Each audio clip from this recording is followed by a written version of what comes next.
I'm Dan Snowden with FreshPoint, and today we're going to cover the basics of asparagus. So how does asparagus grow? Well, it grows off a crown or a root that's planted in the ground, allowed to rest and grow for 3 years. At 3-year point, the first spears start to poke through. They're typically small. As the root matures and grows throughout its 15 to 20 year life cycle, the spears get larger and larger, and then eventually the crown quits producing. At that point, they dig it up and they start the process all over again. You might notice that I have some white asparagus on the table, and you might be wondering, is it the same and how do they grow it? It's the exact same plant. The biggest difference is these spears are never exposed to sunlight, so the chlorophyll is never activated and the spears stay white.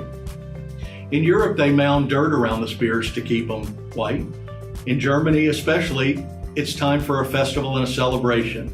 Restaurants run special menus through the 3-week asparagus season just for the white asparagus. In South America, they take barrels, cut them in half, and place them over the spears, making it a little less labor intensive. Asparagus is 100% hand harvested. It's an incredibly involved process. So asparagus comes in a multitude of sizes. Today I'm going to talk about the 3 most common and most popular. The first one is the small or pencil thin. It gets its name because it's as thin as a pencil. The most popular and best-selling size is the medium or standard. The diameter of the bottom of the spear is what determines the size of the asparagus. We mentioned the older the root gets, the bigger the spears get. These are the sought-after jumbo spears. Not as many per bunch. You usually find these on your prime steakhouse menus. There's even a purple asparagus.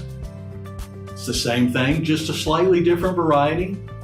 Purple asparagus is best used raw because the purple stays, because unfortunately when you cook purple asparagus, it turns back to green.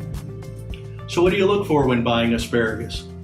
Typically, you want to find relatively straight spears, little curving. You want tight tip formation, and you want a smooth green skin or white skin or purple skin with minimum wrinkles. So when storing asparagus, keep it in the coldest part of your cooler or refrigerator. You can even wrap a wet paper towel around the cut end to extend the shelf life of asparagus. That's the basics of asparagus. Tune in for our next video.